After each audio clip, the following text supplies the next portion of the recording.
भारत माता की, भारत माता की। महर्षि भृगु और गंगा जमुना माता के आशीर्वाद की धरती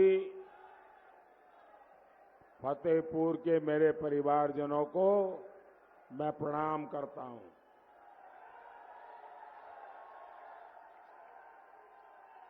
फतेहपुर का ये जन सैलाब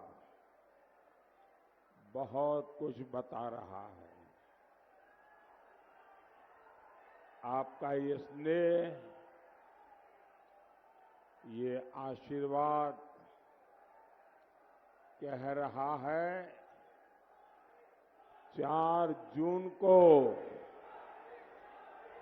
किसकी फतेह होने वाली है और कौन फेल होने वाले हैं। साथियों, अभी देश में 4 चरण के चुनाव हुए हैं, लेकिन जनता जनार्दन ने इन 4 चरणों में ही इंडी गठबंधन को, सपा, कांग्रेस और उसके साथीदारों को चारों खाने चित्त कर दिया है।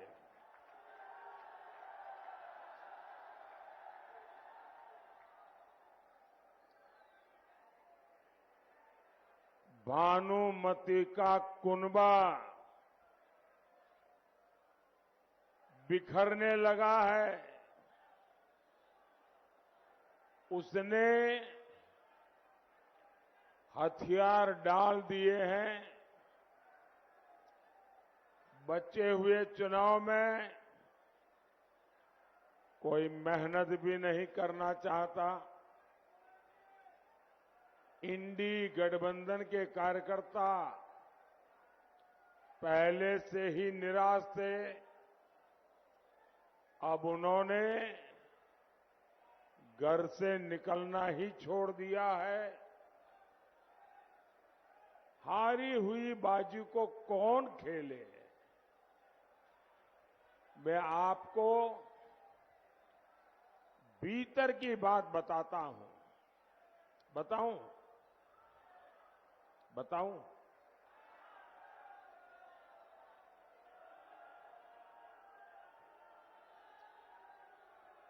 मैं आपको भीतर की बात बताता हूं। बताऊं? आप लोगों का ध्यान हो तो बताऊं? पक्का याद रखोगे? सब पे सब याद रखोगे? इधर वाले तो बोलते ही नहीं है, और इधर वाले। अच्छा, देखिए, जब मैं भीतर की बात बोलता हूं तो जब खबर पक्की होती है तब बोलता हूं, वरना नहीं बोलता हूं।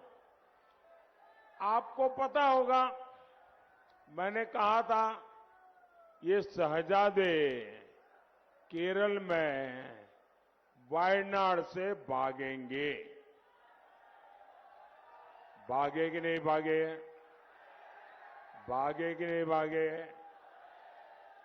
मैंने कहा था वो अमेठी की तरफ जाने की हिम्मत नहीं करेंगे। खबर पक्की निकली कि नहीं निकली? खबर पक्की निकली कि नहीं निकली? अब आगे की खबर बताऊं क्या? बताऊं?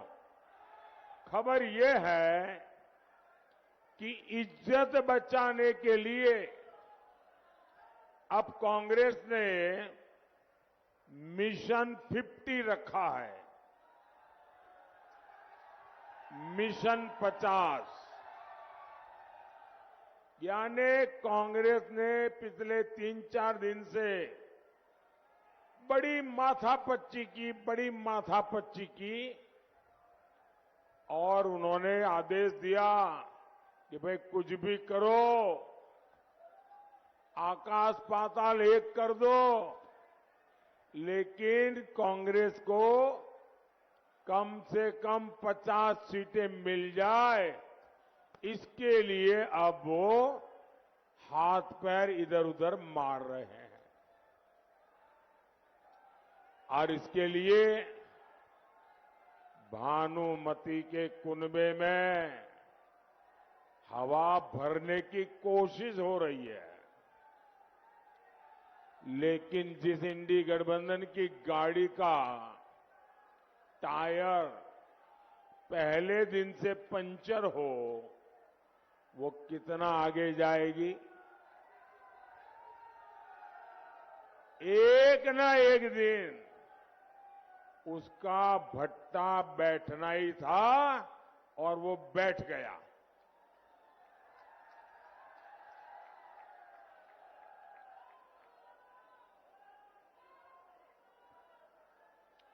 आपको पता है हालत क्या हो गई है? आप ध्वज नीचे करिए, पीछे किसी को दिखता नहीं है। आप इसको हिलाना बंद, नीचे रख दीजिए। जरा सिक्योरिटी के लोग उसको नीचे ले लीजिए, क्योंकि वो मुझे भी डिस्टर्ब करेगा।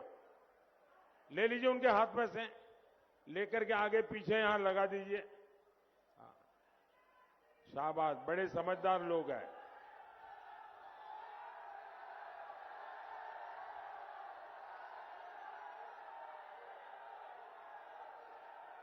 हाँ, पीछे लोगों को दिखता नहीं था।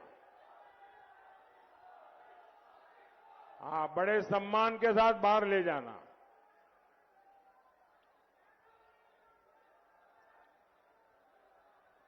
साथियों, पंजे और साइकिल के सपने टूट गए, खटाखट खटाखट।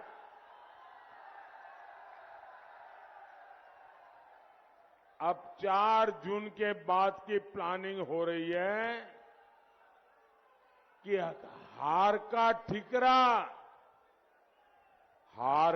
ठिकरा किस पर फोड़ा जाए। खटाखट खटाखट। और मुझे तो कोई बता रहा था कि विदेश यात्रा का टिकट भी बुक हो गया है। खटाखट खटाखट। साथियों, यूपी में कांग्रेस का कोई वजूद नहीं है।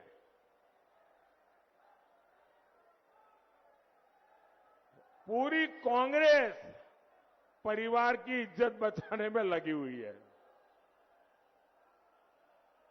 लेकिन फिर भी हर चुनाव में 2 लड़कों की जोड़ी लॉन्च हो जाती है, क्योंकि कांग्रेस और सपा दोनों की कुंडली मिलती है, सारे गुण मिलते हैं। ये दोनों परिवारवाद को समर्पित है, दोनों भ्रष्टाचार के लिए राजनीति में है, दोनों अपने वोट बैंक को खुश करने के लिए कुछ भी कर सकते, दोनों अपराधियों और माफियाओं को बढ़ावा देते हैं, और सपा कांग्रेस दोनों आतंकवादियों की उतनी ही हमदर्द है। इसलिए जब सपा कांग्रेस सत्ता में आती है तो आतंकवादियों को खुली छूट मिल जाती है। और सपा का तो सिद्धांत ही रहा है, उत्तर प्रदेश का बच्चा बच्चा जानता है, उनका तो गवर्नेंस का मॉडल ही था, 1 डिस्ट्रिक्ट 1 माफिया। हर जिलों को ये लोग एक गुंडे माफिया को ठेके पर दे देते हैं। माफिया व्यापारियों से वसूली करते हैं, अपहरण उद्योग शुरू हो जाता है, फिरौती वसूली जाती है, हमारी बहन बेटियों का घर से निकलना मुश्किल हो जाता है। आप सबने वो दिन देखे हैं, लेकिन जब से हमारे योगी जी, हमारे केशव प्रसाद मौर्य, यहां जब से भाजपा की सरकार आई है, आजकल ये माफिया माफी मांगते घूम रहे हैं। लेकिन सपा का माफिया मोह अभी खत्म नहीं हुआ है। इनके मुखिया माफिया की कब्र पर फातिहा पढ़ते घूम रहे हैं। साथियों, तुष्टीकरण के लोग किसी भी हद को पार कर सकते हैं। कांग्रेस और कश्मीर में अलगाववादियों की जमानत को खाद पानी देती थी।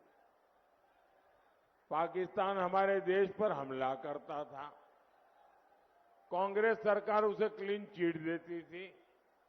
और साथियों, ये लोग आतंकवाद का आरोप किस पर लगाते थे? इन्होंने भगवा आतंकवाद के नाम पर एक नया झूठ गढ़ा था। और यूपी में क्या हालात थे? सपा सरकार दंगाइयों की खातिरदारी करती थी। दंगाई मुख्यमंत्री से मिलने के लिए हेलीकॉप्टर से जाते थे और सरकार आतंकवाद के आरोपियों से मुकदमे वापस लेती थी। आज ये लोग समाज को बांटने के लिए फिर से जहर घोल रहे हैं। भाइयों और बहनों, सपा कांग्रेस को लगता है कि हमारे समाज को तोड़कर अपना काम बना लेंगे, इसलिए इनके हौसले बढ़ गए हैं। कांग्रेस के शहजादे राम मंदिर पर ताला डलवाने का ख्वाब देख रहे हैं। सपा के बड़े नेता कहते हैं राम मंदिर तो बेकार है। इनका गठबंधन देखिए, इनके गठबंधन के लोग कहते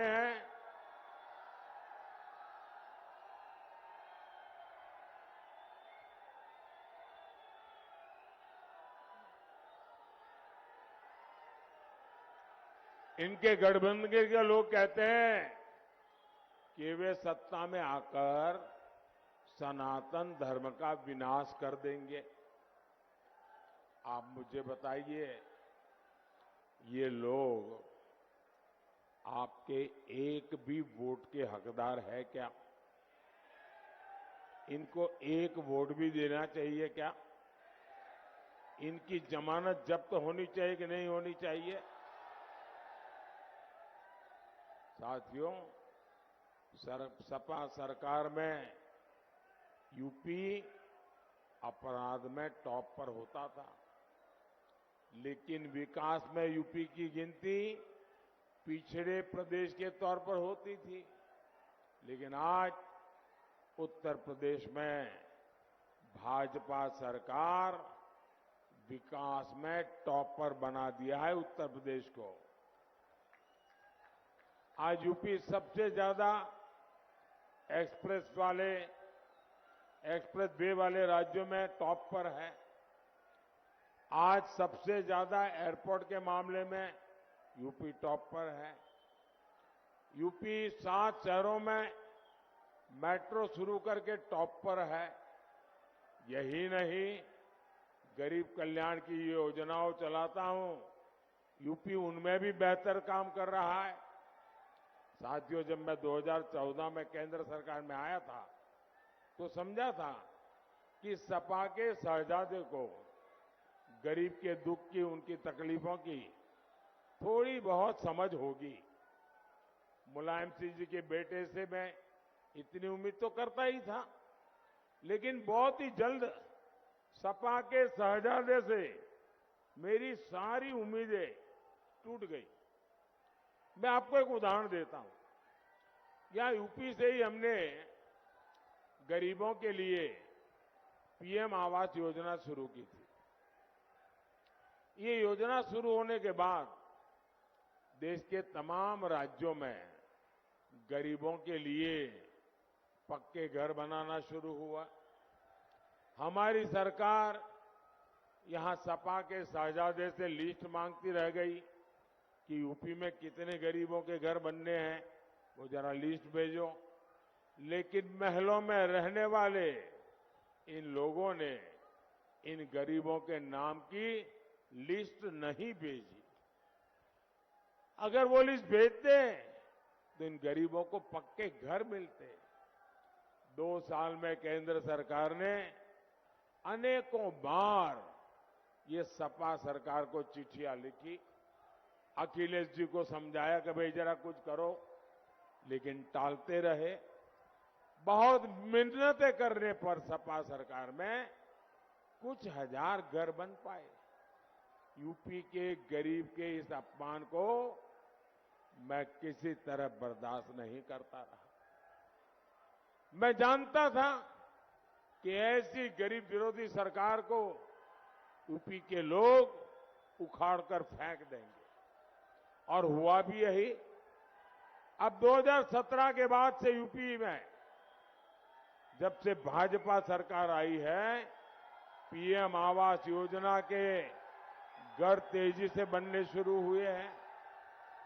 अब तक भाजपा सरकार शहरों में 15 लाख और गांवों में 35 लाख पक्के घर बनाकर गरीबों को दे चुकी है। और जिन्हें अब तक पक्के घर नहीं मिले हैं, उन्हें भी मैं गारंटी दे रहा हूं, हर गरीब को पक्का घर मिलेगा, जरूर मिलेगा।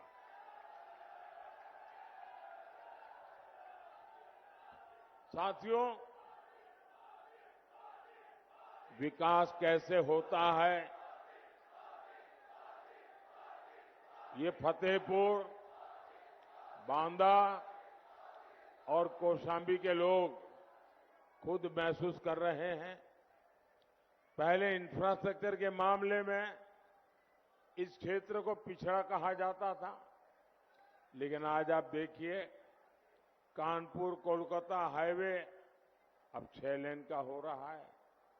आज यहां लिंक रोड्स, ओवरब्रिज हो, अमृत रेलवे स्टेशन हो, हर तरफ हो रहा विकास यहां का भाग्य बदल रहा है।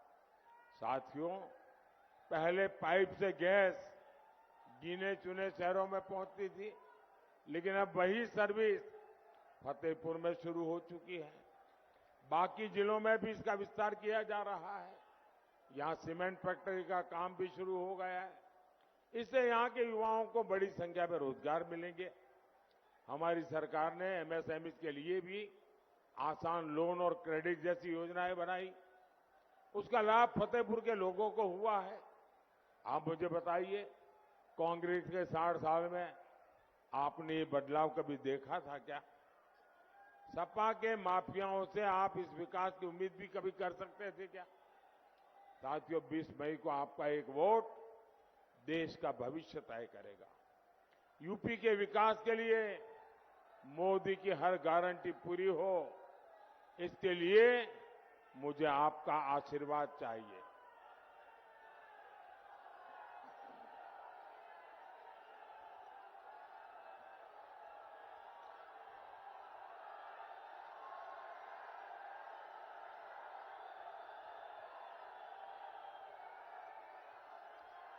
बीस मई को कौशांबी से भाई विनोद सोनकर जी, फतेहपुर से साध्वी निरंजन ज्योति जी और बांदा से आरके पटेल जी को विजयी बनाइए। ज्यादा से ज्यादा मतदान कराओगे, मतदान ज्यादा कराओगे, पुराने सारे रिकॉर्ड तोड़ोगे, पोलिंग बूथ जीतोगे। बोलिए भारत माता की, भारत माता की, भारत माता की। बहुत बहुत धन्यवाद।